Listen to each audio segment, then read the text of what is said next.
Captions, a podcast about books and other words too, including short stories sometimes. I'm Lily. Wait, but you didn't say a podcast where we read books. I didn't. You changed the verbiage. What did I say? You said about books. Oh shit. Well, that was an accident. I'm Sarah. We are reading the books. It's not just about them, in case I needed to clarify. We do read them. The room I'm recording in is a symphony. There are airplanes. There are crying cats. I just heard a fire truck go by. I don't know how much of this is going to get picked up on the recording. I'm just going to apologize up top. We'll see what happens. I've got pug noises, but I always have pug noises. Yeah, this is exceptionally bad on my end right now. Tonight we're going to be discussing Sidle Creek, a collection of short stories by Jolene McIlwain. McIlwain, I think. I have no idea how to pronounce her last name, honestly. I'm glad that you're the one who's struggling with it. McIlwain. And then it's printed in all caps on the cover, so I can't even use, like, capitalizations to try to help tell me what's going on. It is a beautiful cover, though. I actually really like the cover. Yeah. But we're not talking about this book yet. First, what is something great that happened recently? Something great that happened recently is I went to Pennsylvania, which is not in and of itself a great thing necessarily, but I visited some friends who are in Pennsylvania, and that was a lot of fun. We did not stay at the Cartoon Network Hotel, which is apparently... I'm so mad at you. in Lancaster, Pennsylvania. I'm mad too. How could you not? How could we not? I didn't know it was a thing. And then we drove past it. And I was like, why are we not staying here? Apparently, there are 2 Cartoon Network hotels. One of them is in Taiwan. And one of them is in Pennsylvania. And we did not stay there. I have so many questions that you can't answer. And I'm upset about it. I have a lot of questions too. Yeah, I have a lot of questions. But it was a great weekend. Oh, good. I also had a great weekend. We didn't do this on purpose, but it was great that we were both out of town at the same time. It was not on purpose, but it was very convenient. My husband and I flew down to Palm Springs to visit my parents. We touched snow, because apparently you can do that in Palm Springs in March. I was not expecting this. And then went to the zoo and went to the museum and just, fun stuff. That sounds delightful. Did you get the warm weather you were hoping for? Yes, I did. So that's the secret. The snow is at the top of Mount Gorgonio. So you can take a funicular, and it's like 7,000 feet elevation change. So in Palm Springs, it's like, 70 right now. And then up there, it's like 40. And that's why there was snow on the ground still. Yeah, I saw that in the Sierra last summer when I went backpacking. Yeah, I would not want to backpack there. But taking just a little trip up to, like, touch it and then have dinner and then go back down was nice. To be clear, we went up to the top of a hill and then down again, so we were not actually backpacking in snow. Good, because gross. So what are you drinking tonight? I am drinking red wine. I did start out my evening drinking homemade mead, but I have moved on because I have a bottle that needs to be emptied. And that's how it goes sometimes. That is how it goes sometimes. What about you?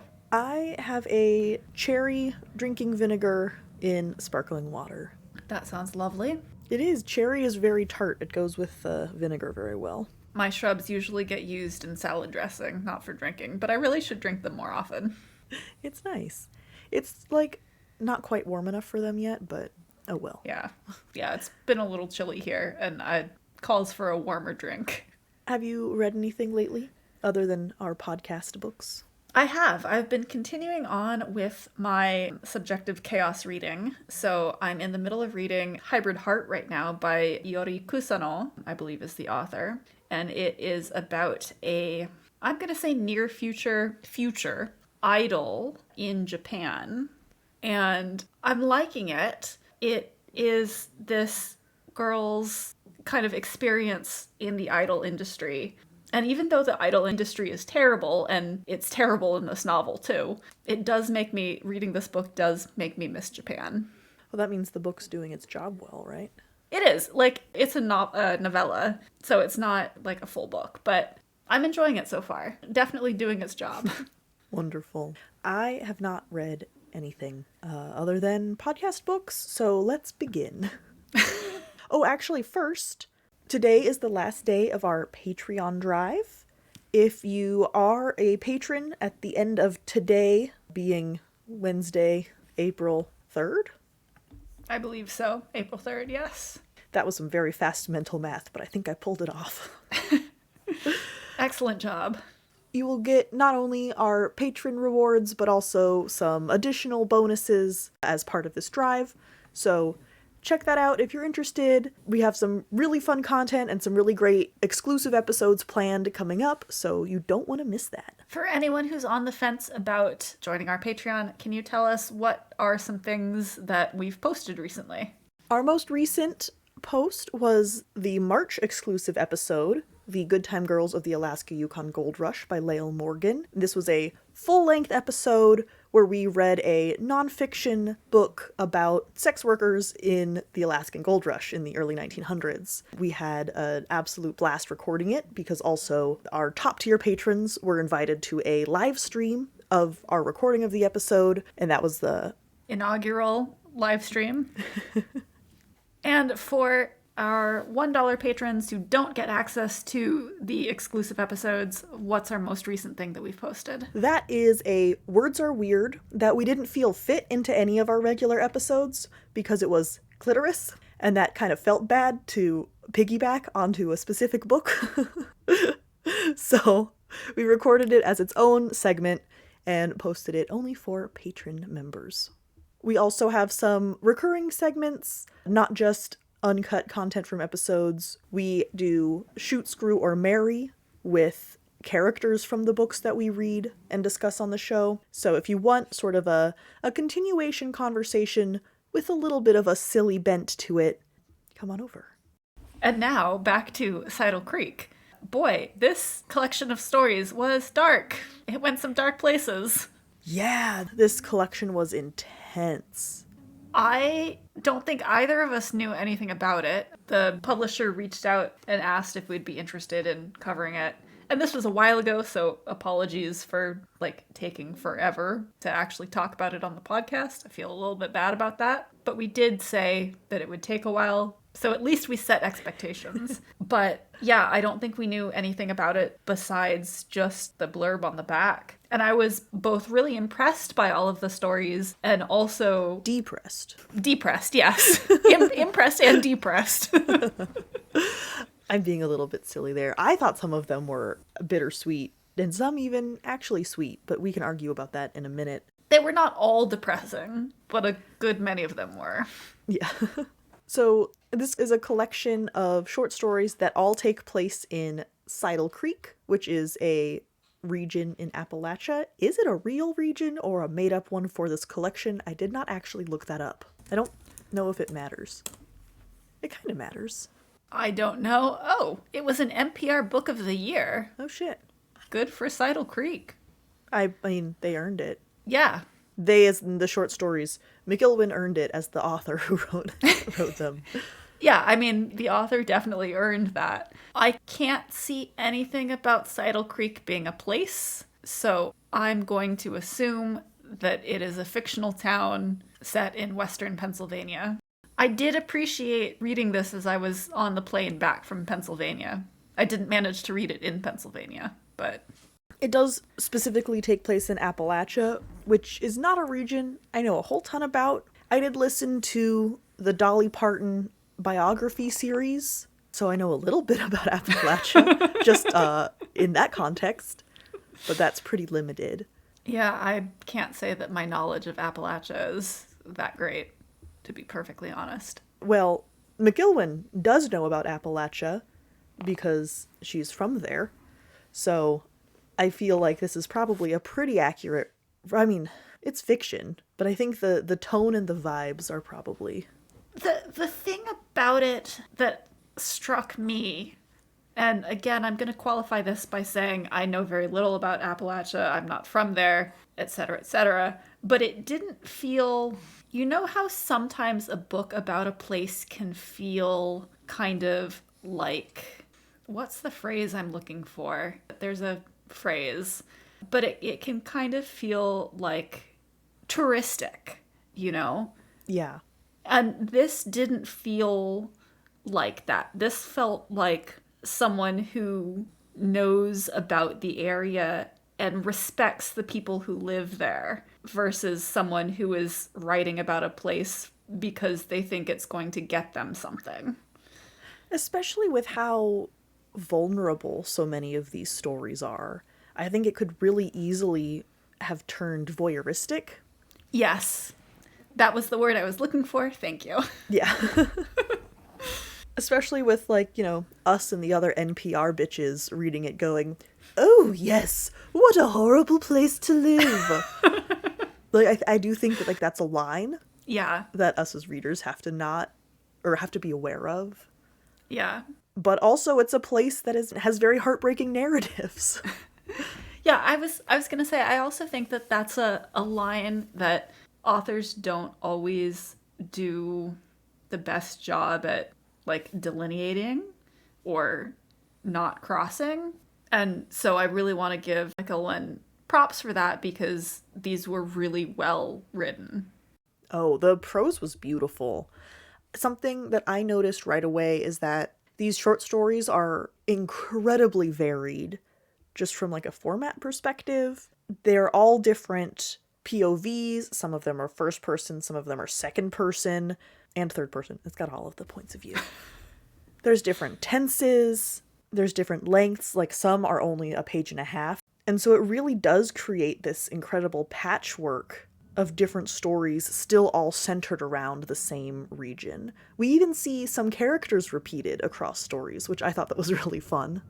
Yeah, I thought it was neat how, and not every story does this, but I thought it was neat how some of the stories had little minor callbacks to previous stories. Not in a way that was distracting, but in a way that added to the depth of the story. It really made it feel like Sidle Creek was a place. Yeah, it's a real community. Yeah. I don't know if it is, but it is. I think we've decided that it's not. Yeah. But I mean, this book it is. Yes. The book felt really real. Mm-hmm. So I felt like the stories in this book were arranged in a way of sort of escalating heartbreak. I did think that they kind of eased you into the darkness. Yeah. It started with the shallow water and then you went into the deep end. Oh boy, I think I texted you during You Four Are the One, I believe.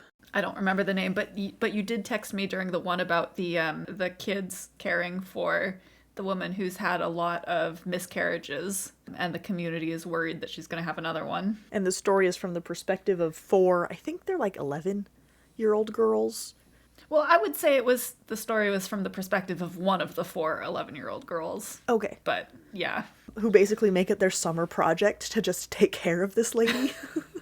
Yeah. It's really sweet, but also so stressful. Oh my god. It is. And because of some of the content of previous stories, I expected things to go wrong. Well, they absolutely could have. There's no, like, safety of, yeah, well, she's not going to do that to us. She will. She will. She could.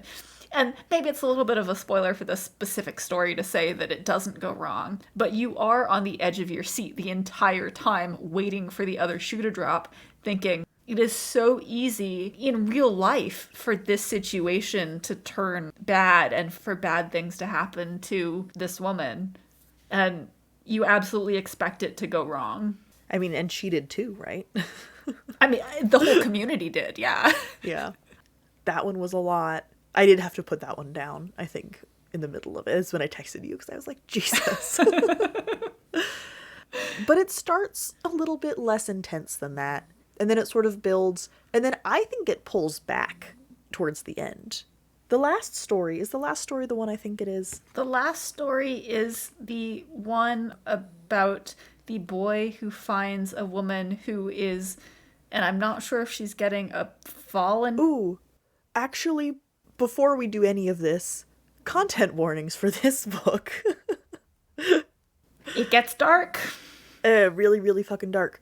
Child abuse, sexual assault, regular assault, Death, murder, miscarriage, memory loss. In the sad way, not in the fun romance novel way.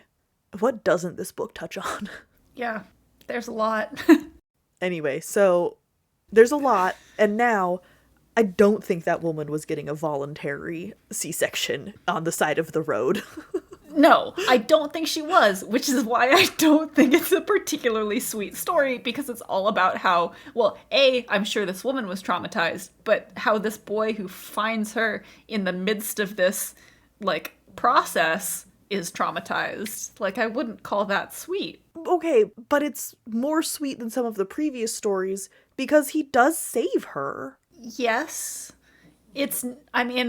I agree that it's sweeter than the story in which the poor neurodivergent coded boy accidentally runs over a woman in his car and then gets put away for manslaughter, but I still wouldn't call it sweet. Okay, I meant bittersweet. If I left bitter off, that's my bad. But it's definitely less, like, dark than the middle of this collection. I still disagree with calling it bittersweet, but I will agree with you that it is slightly less dark than the middle of the collection. I mean, the child abuse one was viscerally upsetting. That one was really upsetting. That's the one where a father goes from Cockfights to dogfights to his children. Yeah, there are a lot of really upsetting stories in here, but they're all so well written that I liked them despite the content, which is, I mean, like, I have a pretty low threshold for disturbing things, so I think that's high praise. I think it is dismissive to use the label horror for this collection, although I think it would not be necessarily wrong, just for some of the, like, gut-churning discomfort. I don't think that's how the genre is used, though. I was gonna say, I don't think this counts as horror, because horror, to me, has an element of the unreal to it. I don't think it needs to. Because, like, slasher films, for example, there's nothing supernatural in that, necessarily. I'm not talking about supernatural specifically, but unreal is in the sense that this wouldn't really happen. Interesting. This is a personal definition. I don't know how well it stands up, and I'm not a horror, like, reader or watcher, so I really don't know how it stands up. But when, like, instinctively when I think horror, I think a step removed from reality. That's fair. Which is not the sense... I mean, obviously, this is all fiction. But it's realistic fiction. These things are not necessarily happening, but it doesn't have that, like, level of this would never happen that I do get from most horror. Yeah, I mean, like I said, I don't think that's actually an applicable label for this. And it feels really minimizing. Yeah. Because I think of exactly the thing you're describing. But I do think, as a horror reader, I am used to and sometimes seek out that feeling of dread and discomfort from the content that I read. And so this reminded me of that feeling. I could see that. I mean, a lot of these stories are horrifying. Oh yeah, for sure. Which I think is kind of what you're getting at when you talk about that sense of dread, right? Yeah. Well, while we're talking about genre, for a little tone break here, I could obnoxiously make the argument that some of these are magical realism because fortune-telling isn't actually real. You could. Mm-hmm. I think that would also be really dismissive and minimizing of the very sad stories that treat fortune-telling as real. So I don't really have the heart to do it, but I did think of that when I was making notes. So here's my half-assed version of it, I guess. I think for that story in particular, which is this man, well, and his wife, read the future in eggs, I think there's just a little bit of ambiguity in me as the reader, not necessarily in the story, to be clear. This may be something that I am bringing about how much of the future they are actually seeing and how much they are reading retrospectively. I guess it's the question of, do we think that the main character is a reliable narrator? Yeah.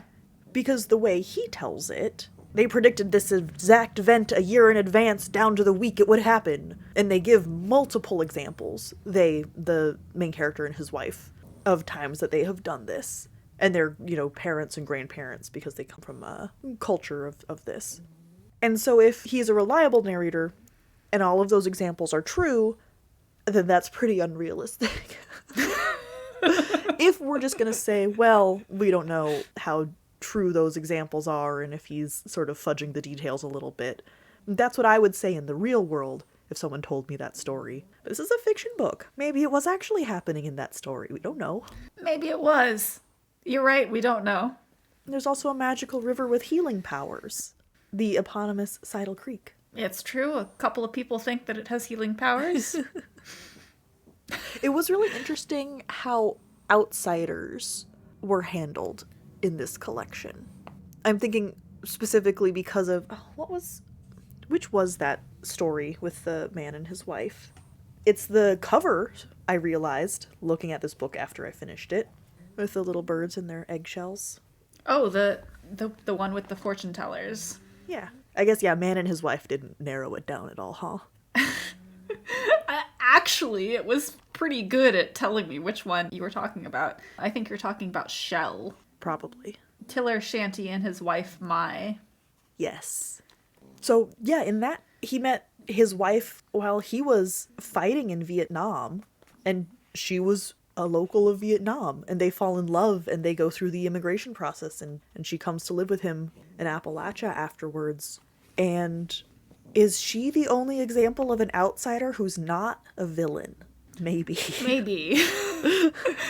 All I can think of when we talk about outsiders are there are the men, the hunters. Well, I was going to say there are the men who come to bet on dogs and later on the boys who are from out of town, who are big money from out of town. And then there's another story where there are hunters who come and do bad, who abuse the local population. They rape the women and do really bad kind of frat boy, but worse stuff. Frat boys who are performing these hazing rituals, quote unquote hazing rituals, on others who they do not respect, and so there's nothing holding them back. Yeah. And I think most of the time we see outsiders who don't respect the people who live in Sidle Creek. There are the truckers in the one story. That's true. And they're not necessarily villains, but there's the potential that they could be. Well, that's the story where a young woman goes missing, and the whole story kind of plays out like a murder mystery from the perspective of her boss, who is extremely upset because he's a decent human being. And it is interesting how the community immediately turns on the truckers, even though it turned out that they did nothing wrong.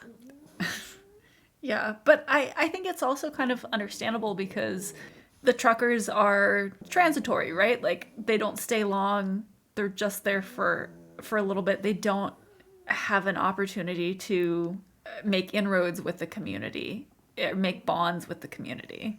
And so it's easy to think, well, none of us could have done it, so it has to be one of them.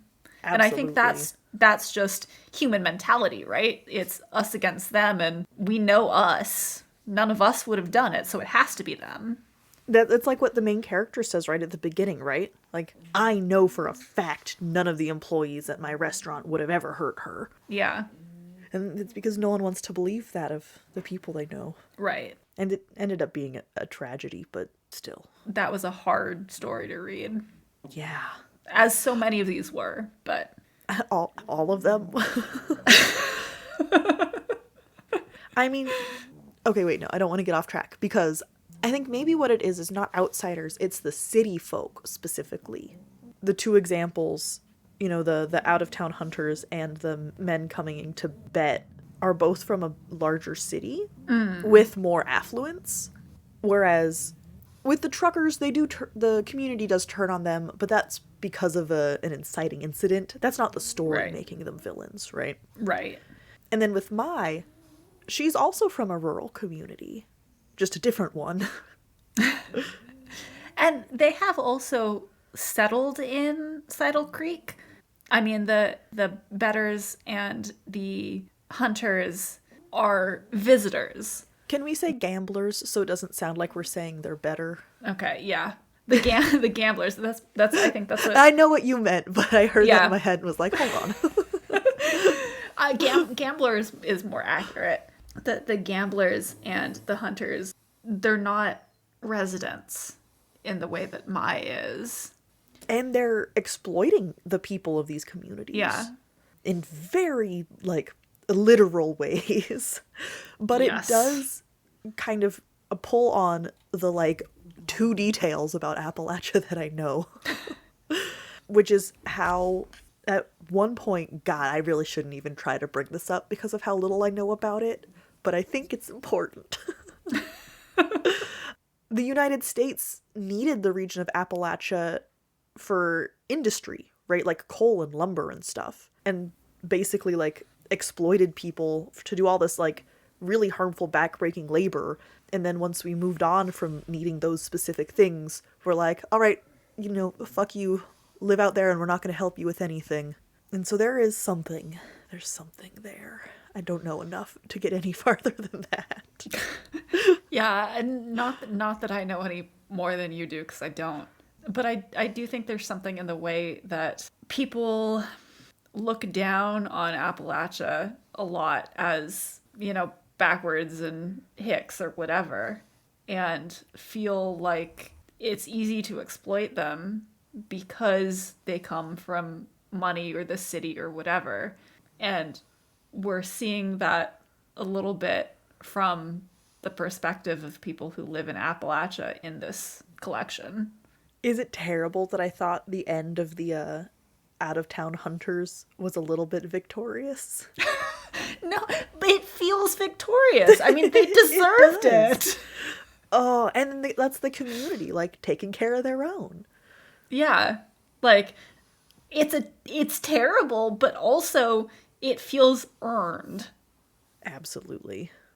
Oh man, I was cheering them on. Those were shitty people. I'm not gonna be sorry when they get what they deserve. Yeah. Did you have a favorite story in this collection? Oh. Okay, I do think all the 4 of us, you 4 are the one, I'm pretty sure. I like the ones that had a kind of maybe a little bit happy ending. I agree. That one I thought, I don't want to say it worked because, I mean, miscarriages aren't because you don't do it right. It's just a horrible tragedy that you can't control. But I'm glad that the story ended with the woman having her baby. It felt like a much more uplifting story than many of the other stories did, just because it ends with the woman having her baby successfully. Yeah. And then also for that reason, which one was the out-of-town hunters? 1 second. Can I figure it out? I think I can, because that's where, oh, no. Eminent domain, maybe? That feels right. I'm gonna look. I think it's the less said. It is. For that reason, the less said, the story about the out-of-town hunters who do horrible things to the people of the community and absolutely get what they deserved, was a very satisfying one. It is satisfying that they get what they deserved. I think for me, I really enjoyed the fractal geometry of grief, Yeah.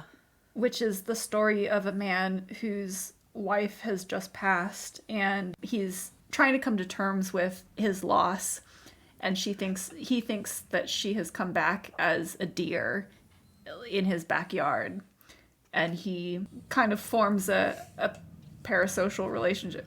Can it be considered a parasocial relationship? I think it's just an obsession.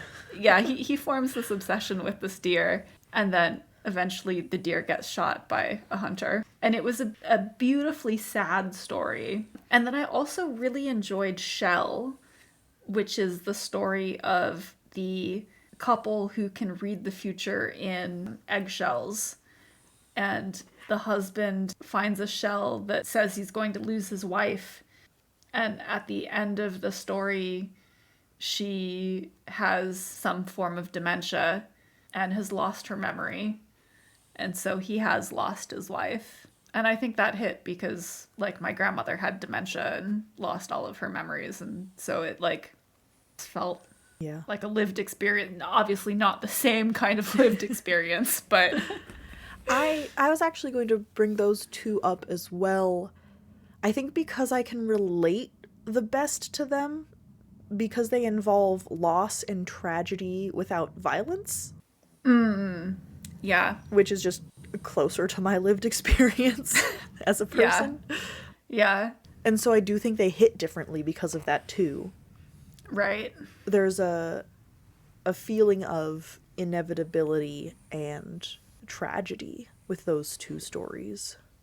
That, like, as tragic as the one about the sons. Well, I think that these two hit closer to home. Mm-hmm. You know, just because they are something that anyone can experience, or there is a broader applicability to the experience than some of the other stories. Yeah, I agree. There's something I noted right at the beginning, and it ended up being less true as I read on, but still I think is worth bringing up, is how much these stories are centered on parent-child relationships. And I know that's kind of a dumb thing to say, because yes, everyone has some kind of parent, whether they know them or not. But not all stories are focused on that relationship. I agree. Yeah. But it comes up a lot. Yeah, and I do think you're right when you say that it becomes less the focus as the collection progresses. But there are a lot of stories in this that do focus on that. From both sides as well, I would say. Yeah. And there's a lot of conversation around, like, trying to be a better parent than your own parents, and also, like, trying to come to grip with the people who your parents are versus the people you hoped they would be. And there's just a lot. And it's mostly very sad. Yep. This collection was so well written, though. It was. I mean, it was excellent. I mean, it makes it bearable, but also harder, right? Because it's this incredibly vivid prose with, like, really clear imagery, just absolutely gorgeous writing, different voices for different characters, like, you know, in style and stuff. And it's just an absolute wonderful piece of artwork that is also just, like, ripping your soul out while you read it. Yeah. It was hard to read, but I'm glad that I read it. Yeah. This is probably one that I'm most likely to reread. I don't know if I can say the same. I'm probably not going to reread it, partially because it's not really my genre. But again, I'm very glad that we did read it. Oh, of course, yeah. For me, there is so much going on, and it almost feels a little bit overwhelming when you're going, like, right from one into the other. Yeah.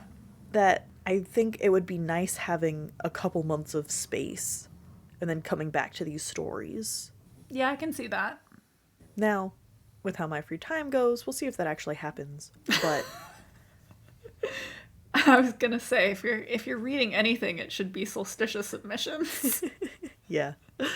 You're not allowed to reread this. Not now, but, like, you know, in a couple months.